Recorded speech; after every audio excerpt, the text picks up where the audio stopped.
ಇಂದು ಬೆಳಿಗ್ಗೆ ನಾವು ಈ ರಾಜ್ಯದಲ್ಲಿ ಒಂದು ಶಾಪವಾಗಿ ಪರಿಣಮಿಸಿದಂಥ ವಕಫ್ ಏನು ಇಡೀ ರಾಜ್ಯ ಇಡೀ ದೇಶನೇ ನಮ್ಮದು ಅನ್ನುವಂಥ ಒಂದು ವಾತಾವರಣ ಈ ದೇಶದಲ್ಲಿ ನಿರ್ಮಾಣ ಮಾಡಿದ್ದಾರೆ.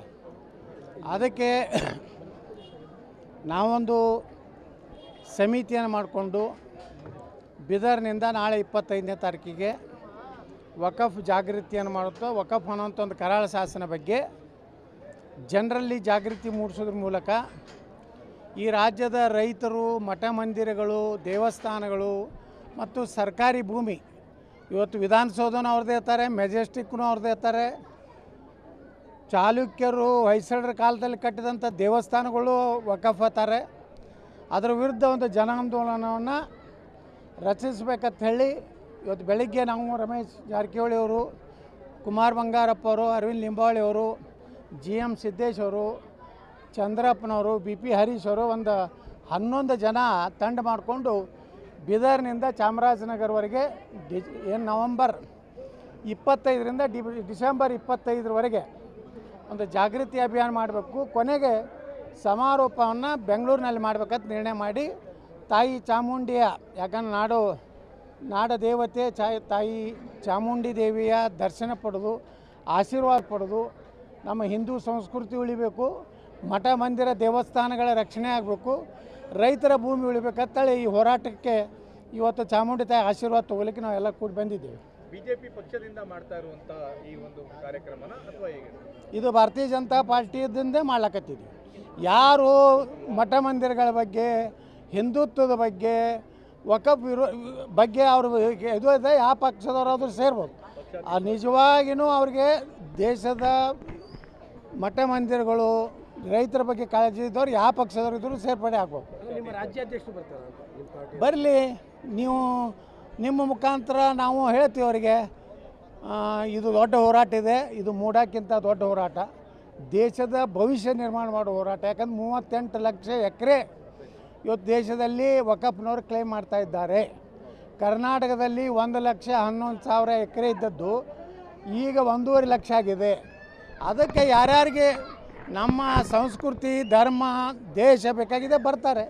ನಮ್ಮ ಮುಖಾಂತರ ಯಾಕೆ ಅಂತ ತಾವು ಪಕ್ಷದ ವೇದಿಕೆ ಅಥವಾ ತಾವೇ ವೈಯಕ್ತಿಕವಾಗಿ ಅಥವಾ ಕರೆಯುವಂಥದ್ದಾಗಲ್ವ, ನಮ್ಮ ಮುಖಾಂತರ ಯಾಕೆ ಅಂತ ನೀವು ಯಾವಾಗಲೂ ಹೇಳ್ತಿರ್ತಿರಲ್ಲ, ಅವ್ರನ್ನ ಕರಿಬೇಕು ಅಂತೇಳಿ. ನಮ್ಮನ್ನು ಅವ್ರು ಕೇಳಿದಾಗ ನಮ್ಮನ್ನು ಕರಿಬೇಕಂತ ಹೇಳ್ತಿರೋದು. ಬಿಜೆಪಿಯಿಂದ ಮಾಡ್ತಾ ಇರುವಂಥ ಕಾರಣಕ್ಕೋಸ್ಕರ ರಾಜ್ಯಾಧ್ಯಕ್ಷರು ಇರ್ತಾರೆ, ರಾಜ್ಯಾಧ್ಯಕ್ಷರು ಇರ್ತಾರ ಅಂತ ಕೇಳ್ತಾರೆ. ನೋಡ್ರಿ, ಮನೆ ಬಿಜಾಪುರ್ನಲ್ಲಿ ಮಾಡಿದೆವು, ಶೋಭಾ ಕರಂದ್ಲಾಜೆ ಅವರು ಬಂದಿದ್ದರು, ಅವರು ಕೇಂದ್ರದ ಒಬ್ಬರು ಸಚಿವರಾಗಿ ಬಂದಿದ್ದರು. ಅಂದರೆ ಇದು ಪಕ್ಷದ ಒಂದು ವೇದಿಕೆಯಲ್ಲೇ ನಾವು ಮಾಡ್ತಾಯಿದ್ದೀವಿ. ಪಕ್ಷದ ವೇದಿಕೆ ರಾಜ್ಯಾಧ್ಯಕ್ಷರು ಬರ್ತಾರೆ. ಯತ್ನಾಳ್ ನೇತೃತ್ವದ ಯಾರು ಬಂದು ಸ್ವಾಗತ ಇದೆ. ಯಾಕಂದ್ರೆ ಅವ್ರು ಹೇಳ್ತಾ ಇರುವಂತದ್ದು ಬದಲಾಯಿಸ್ತೀವಿ, ರಾಜ್ಯಾಧ್ಯಕ್ಷರು ಬದಲಾಗೋವರೆಗೂ ಕೂಡ ನಮ್ದು ಹೋರಾಟ ಇರುತ್ತೆ. ಈಗ ನಮ್ಮದು ವಕಫದ ಬಗ್ಗೆ ಅಷ್ಟೇ ನಾವು ಚರ್ಚೆ ಮಾಡ್ತಾ ಇದ್ದೀವಿ.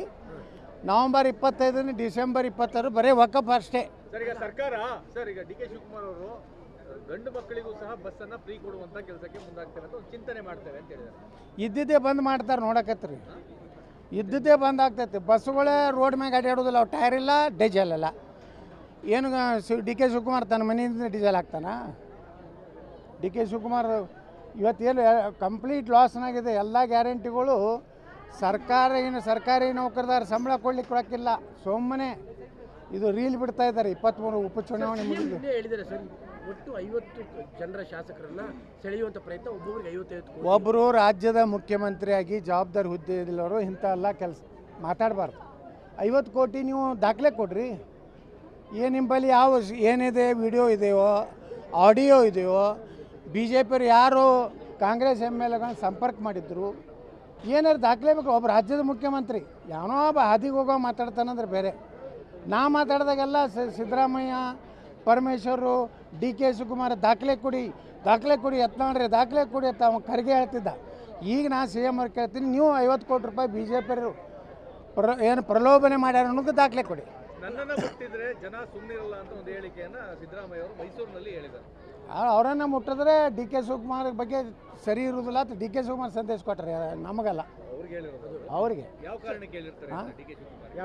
ಯಾವ ಕಾರಣಕ್ಕೆ ಅಂದರೆ DK ಶಿವಕುಮಾರ್ ಮುಖ್ಯಮಂತ್ರಿ ಆಗ್ಬೇಕತ್ತ. ನೀ ನನ್ನ ಮುಟ್ಟಿದೆ ಅಂದರೆ ನಾನು ಮೊದಲು ಹೆಂಗೆ ಮಾಡಿದ್ರೆ 17 ಮಂದಿನ ಕಳಿಸಿದಿಲ್ಲ, ಈಗ 50 ಮಂದಿನ ಕಳಿಸ್ತಾರೆ. ಪಾರ್ಟಿಲಿ ಆ ಥರ ಜನ ಇದ್ದಾರೆ ಸರ್. 2,500 ಕೋಟಿ ಖರ್ಚು ಮಾಡೋದು, 2,500 ಕೋಟಿ ಖರ್ಚು ಮಾಡಿ CM ಆಗೋ ಜನ ನಿಮ್ಮ ಪಾರ್ಟಿ ಅದು ನಿಮ್ಗೆ ಗುರ್ತಿರ್ಬೇಕಲ್ಲ. ಅಲ್ಲ. ನಿಮಗೆ ಯಾವ್ಯಾವ ಕಾಲದಾಗ ಯಾರು ದುಡ್ಡು ಮಾಡ್ಯಾರ ನಾನು ಎಣಸ್ಲಕ್ಕೆ ಹೋಗಲ್ರಿ ಅವ್ರ ಮನೆಗೆ.